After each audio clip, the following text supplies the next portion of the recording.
ವಿಷ್ಣು ಶೈವ ಪಂಥವೆಲ್ಲ ಒಂದೇ ಎಂದ, ದಾನ ಧರ್ಮ ಒಂದೇ ನನ್ನ ಜೀವವೆಂದ.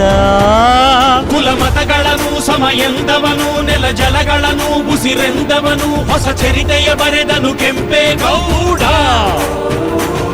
ರಣ ಕಲಿಯುವನು, ರಣ ಹುಲಿಯುವನು, ರಣ ಪಡೆಗಳಿಗೆ ಅಧಿಪತಿಯುವನು, ಯುಗ ಧರ್ಮೋದ್ಧಾರಕ ಕೆಂಪೇಗೌಡ. ಕರ್ನಾಟಕದ ಭೂಪಟದಲ್ಲಿ ಬೆಂಗಳೂರು ಎಂಬ ನಗರಕ್ಕೆ ಅಡಿಪಾಯ ಹಾಕಿ ಜಾಗತಿಕ ಮಟ್ಟದಲ್ಲಿ ಬೆಂಗಳೂರು ನಗರವನ್ನ ಗುರುತಿಸುವಂತೆ ಮಾಡಿದ ನಾಡಪ್ರಭು ಕೆಂಪೇಗೌಡರು ರಾಜ್ಯಾಡಳಿತವನ್ನ ಸರ್ವಧರ್ಮ ಸಮನ್ವಯ, ಕೆರೆಕಟ್ಟೆ, ಗುಡಿ ಗೋಪುರಗಳ ನಿರ್ಮಾಣ ಮಾಡಿ ಬೆಂಗಳೂರು ಸುತ್ತಮುತ್ತಲ ಭಾಗವನ್ನ ಸೌಂದರ್ಯಗೊಳಿಸಿ ಜನಮೆಚ್ಚಿದ ಲೀಡರ್ ಎನಿಸಿಕೊಂಡಿದ್ದ ಕೆಂಪೇಗೌಡರ 515ನೇ ಜಯಂತಿಯಿಂದ ಚಿಕ್ಕಬಳ್ಳಾಪುರ ನಗರದಲ್ಲಿ ಜಿಲ್ಲಾಡಳಿತ, ಜಿಲ್ಲಾ ಪಂಚಾಯತ್ ಹಾಗೂ ಒಕ್ಕಲಿಗರ ಸಂಘ ಸಂಯುಕ್ತಾಶ್ರಯದಲ್ಲಿ ಅದ್ದೂರಿಯಾಗಿ ಆಚರಿಸಲಾಯಿತು.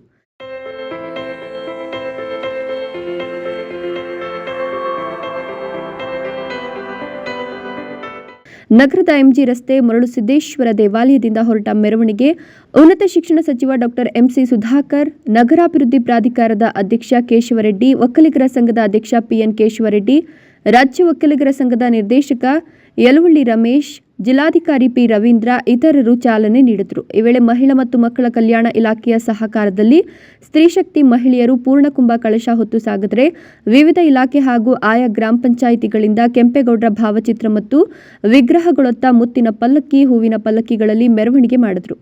ಜಾನಪದ ಕಲಾತಂಡಗಳು ವೀರಗಾಸೆ ಕುಣಿತ, ತಮಟೆ ತಾಳಕ್ಕೆ ಹೆಜ್ಜೆ ಹಾಕಿ ಕೆಂಪೇಗೌಡರ ಜಯಂತಿಗೆ ಮೆರುಗು ನೀಡಿದವು.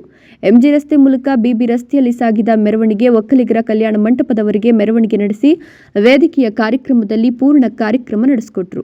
ವಿಷ್ಣು ಶೈವ ಪಂಥವೆಲ್ಲ ಒಂದೇ ಎಂದ, ದಾನ ಧರ್ಮ ಒಂದೇ ನನ್ನ ಜೀವವೆಂದ. ಕುಲ ಮತಗಳನ್ನು ಸಮ ಎಂದವನು, ನೆಲ ಜಲಗಳನ್ನು ಉಸಿರೆಂದವನು, ಹೊಸ ಚರಿತೆಯ ಬರೆದನು ಕೆಂಪೇಗೌಡ. ರಣ ಕಲಿಯುವನು, ರಣ ಹುಲಿಯುವನು, ರಣ ಪಡೆಗಳಿಗೆ ಅಧಿಪತಿಯುವನು, ಯುಗ ಧರ್ಮೋದ್ಧಾರಕ ಕೆಂಪೇಗೌಡ.